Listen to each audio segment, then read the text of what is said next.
받기 전에 상태가요.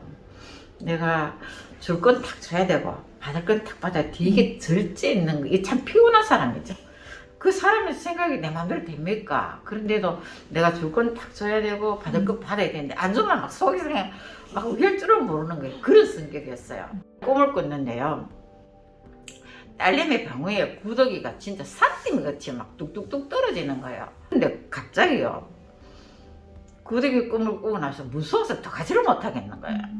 그래 딸내미 방문 앞에 발자국이 눈에 탁 보이는 거예요. 방문 앞에 위에. 이게 무슨 일이고 무서워 들어가지를 못하겠는 거예요. 그래서 딸내미도 그 안에 우리하고 같이 지었어요. 며칠 동안. 그래서 이제 회사 가서 그 이야기를 했더니 그래 방피해가 있다는 거예요.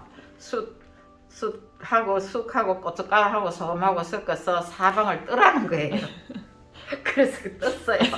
뜨고 그래가지고 이제 며칠 밤을 우리하고 같이 잤는데 그렇게 몇 년을 살아도 그렇게 무서운 적이 딱 머리끝이 쭉 있었더라고요. 꿈에 받는 그 형상이. 그래서 놀려서 내가 체육공원 옆에 절이 3격인데 되게 커요 그 절이. 그래 그 절에 내가 다니는 절에 가서 한번 물어보고 법당을 이제 데리고 와야 되겠다 생각을 하기는 어떤 분이 그 법당 밑에 가면 그 절에 세운 보살이 밑에서 그 뭐 가르쳐 준다는 거예요. 그래서 일을 마치고 밤에 갔어요. 갔는데 이제 앞에 2사람 했고 내가 이제 3번째가 밑에 뒤에 한 사람. 내가 할 차례 딱 되니까 이제 불전을 놓고 이제 차례 딱 되니까 밑에 축 맞은 사람이 와서 가야 된다고 보살님 미안하다고 하면 답을 안 주고 가는 거예요. 나는 그게 걱정이 돼서 왔는데 어찌 성질나는지 내가 뭘 믿고 여기 왔지. 내가 돈을 들이고 정성을 들이고 내가 답답해서 왔는데 이 답을 안 주고 간다고 내가 여기 믿을 필요가 뭐 있는 이 생각이 딱 드는 거예요. 그래 나와가지고 3군데를 다녔어요. 내가 점집에 3번을 가보고 그 말이 맞으면 따르리라 이렇게 하고 갔어요. 근데 점집마다 다 떨리는 거예요. 구대락하고 10년 돌아가신 친정아버지가 귀신이 있다고 뭐 구대락하는데 100만 원. 그때는 엄청 컸거든요. 따이고 어디 갈 때는 뭐 동자보살이라고 하면서 그것도 뭐 이사를 가야 된다 이거. 다 헷갈리는 거예요. 가는 곳마다 말이 다 틀리니까 이게 뭐지? 이것 따이고 저것 따이고. 20대를 내가 하고 싶은 거 하고 다니면서 세상 사람들이 하는 거 친구랑 만나서 술도 마시고 또 제가 하고 싶은 취미 활동도 하면서 일을 해서도 굉장히 또 나름 최선을 다해서 열심히 일을 했어요. 좀 성공을 하고 싶었고 해서 정말 저의 모든 인생을 하고 있는 일을 굉장히 매진했던 것 같아요. 이제 힘들 때는 정말 오래돼가지고 과거를 기억이 잘 안 나는데 많이 울고 불면증 편안하게 그냥 잠이 오지 않는 게 아니라 이 속에서 화와 우라통과 그 정말 다른 그 사람을 미워하는 마음 이런 거가 점점 자라나서 나는 왜 안 되지? 그때 좀 이제 일적 슬럼프에도 빠지고 그런 시간이 왔어요. 그러면서 많이 힘들었어요. 중학교 정도 됐을 때 사춘기를 접어들기 전에 사람은 왜 살까? 고난의 연속인데 이 고난을 어떻게 벗어날까? 어른들도 그렇고 사람들도 그렇고 마음의 어떤 행복감은 잠시고 어떤 고난의 연속이 계속되기 때문에 삶의 의미를 할까? 그런 의미를 찾지 못하고 이제 그 사춘기를 벗어나서 약간 이제 그 한 20살 정도 됐을 때 돈을 먼저 우선적으로 생각했죠. 그래서 돈을 벌기 위해서 내가 열심히 살고 하면은 돈은 따라올 것이다. 돈은 단 없으면 안 되는 어떤 존재, 어떤 가치다 이렇게 생각하고 그렇게 살았죠. 사람들은 다 태어난 어떤 그런 부분들도 그렇고 죽는 부분들도 그렇고 거기에 실제로 아는 사람이 잘 없고 그래서 가까이 있는 우상을 약간 믿게 됐죠. 우상이나 그 다음에 철학을 공부도 좀 했고 동양 철학이나 서양 철학 또 좀 약간의 공부를 했고 그 다음 불교에 대해서 특히 남들도 가니 나도 따라서 믿을 게 없으니까 믿는 거죠. 조상이 내려오라고 하는 그런 의식을 많이 했는데 그냥 조상을 추모하는 건 좋지만은 추모를 넘어서 그 귀신을 불러들이는 의식을 향을 피우고 그것도 역시 날이 갈수록 아니다라는 생각이 많이 들었고 해서 제가 가치관을 설립하기에는 너무나 안 맞았고 진리를 찾지 못하고 제대로 된 행복도 찾지 못해서 그래서 영원히 지속되는 어떤 뭔가가 없나 내가 현실적으로는 안 가지더라도 지속적인 어떤 행복의 추구가 되는 것이 없나 그래서 내가 안 믿어본 거는 이제는 하나님 쪽이다 하여 복음 속으로 한번 들어가 보자 해서 이제 들어온 계기가 된 겁니다.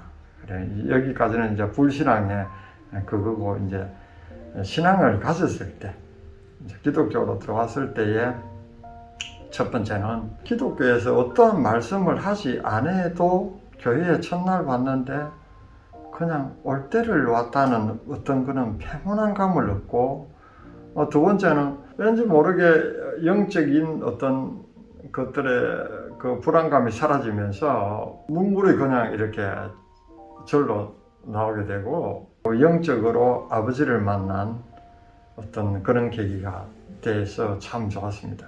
정신적인 지주, 마인드에 대한 지주가 생겼다는 거죠.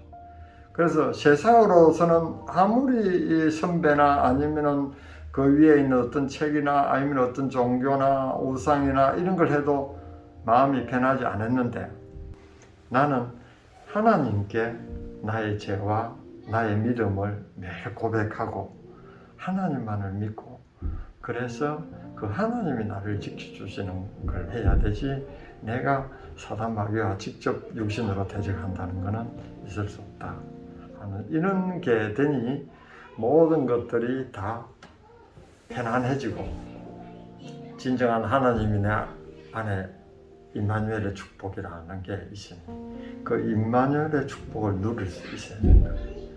항상 하나님이 오신 그 시간부터는 정말 행복한 시간들이라 생각했고 내 스스로 아직 자만인지는 모르지만 행복합니다. 이후의 길들은 또 하나님이 어떻게 인도를 하실지 모르지만 하나님께서 요즘 주는 나에게 축복은 전부는 내가 내의 능력으로 개인의 능력으로 하는 것이 아니고 분명하게 하나님께서 그걸 하신다. 이렇게 보기 때문에 나는 나의 힘으로는 안 하겠지만 이 복음의 좋은 걸 받은 이 축복을 분명하게 여러 사람들한테 나누어주고 가는 게 내 마지막 소원입니다. 그런데 아침마다 직장에 가면 어떤 분이 한 분이 횡단보도에 딱 쓰면 경복 씨 행복하지요? 일하러 가는 게 얼마나 감사해요. 이게 미쳤나? 난 지금 모태 때문에 걱정이 막 이만저만하고 짜증이 이빨이 나는데 이 사람 만나면 행복하고 일하러 가는 게 행복하다는 거야. 이게 미쳤나? 이 정상이야. 일하러 간다 하는 행복도 그게 이해가 안 됐고 뭐가 그래 행복한데 니는?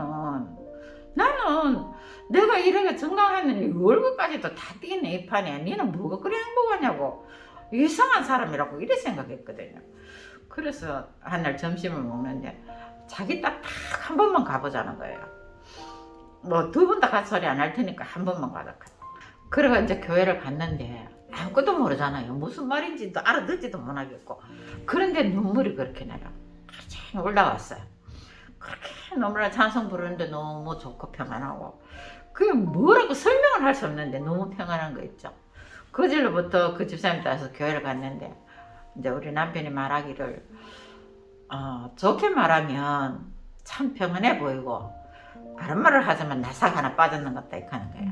그만큼 사람이 달라졌던 거예요. 불신자 보기에. 그래가 내가 신랑한테 했어요. 뭐라고 설명을 하기는 못하겠다. 어떻게 설명을 할지를 모르겠는데 일단은 정말 너무 평안하고 이렇게 해야 된다는 그런 생각이 하나도 없고 너무 평안하더라. 그래서 그 그리스도를 만났는데 찬송을 왔어요. 지금 가사가 바뀌고 어떠니 뭐 나 같은 죄인 살리신 그 참원이 그거 너무 좋은 거예요. 그러면서 맨날 찬송 부르고 나를 위해서 예비하신 그 제자 나를 위해서 이런 축복을 예비하셨다고 그게 너무 좋은 게 차를 흥얼거리고 막 계속 찬송을 흥얼거리기 시작해요. 너무 좋은 거예요. 그렇게 남편이 볼 때 네 나사가 하나 빠졌다 하면서 그렇게 해야 되고 했던 그런 것들이 없어지니까 너무 평안한 거예요.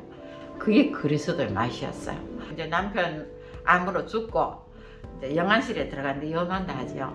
들어갔는데 그 안에 들어와 있는 사람 딸랑 5명이라 가문이 그렇게 큰데도 시숙 둘 시동생, 시아버지, 오천 아재 요래밖에 못 돌았어. 왜?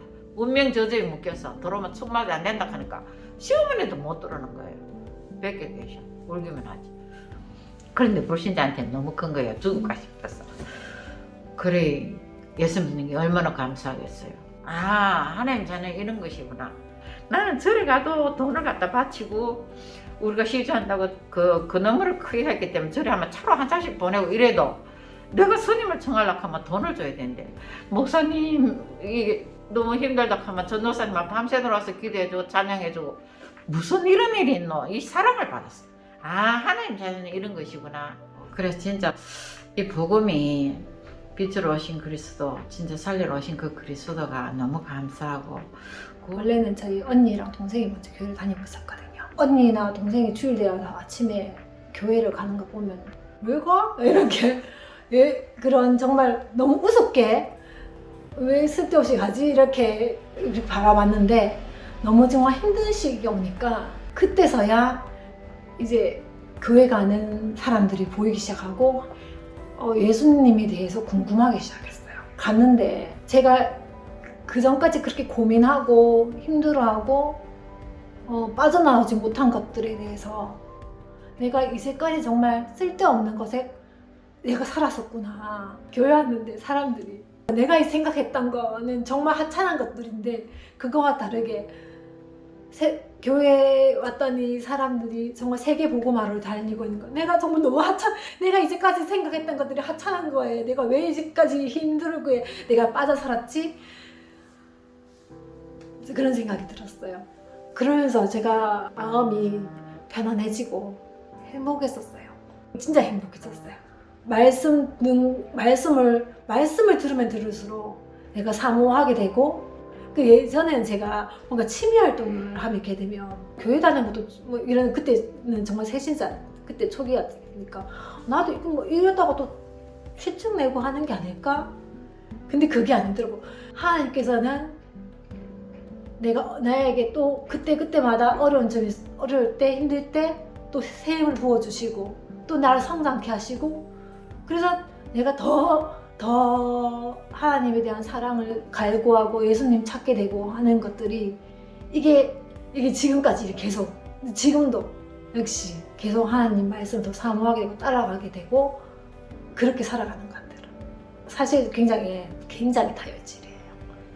기분 파고 감정에 굉장히 솔직하고 다른 사람들이 뭐 반응하면 저는 정말 반응이 한 300% 이런 근데 그래서 굉장히 흥분도 잘하고 그런데 옆에서 보는 친구들이 제가 이제 예수님 만나고 나서 그 이후에 네가 너무 달라진 것 같다. 평온해 보인다. 잔잔하다. 근데 그걸 많이 들었어요. 그런 얘기를. 언니나 동생이 교회 가자고 권유한 적이 없어요. 전도는 어떤 것인가 이렇게 내가 생각해보니까 그 자체만으로도 있어 주기만 하면 된다는 거. 그래서 누군가가 어려움에 빠졌을 때 연결될 수 있는 그것만 해도 우리는 전도가 되는 거라 생각이 들어요. 내가 만약에 옆에 언니나 동생이 교회를 안 다녔으면 내가 글쎄요 어디를 얻는지 모르죠. 그래서 옆에 있어 주기만 하면 된다는 거.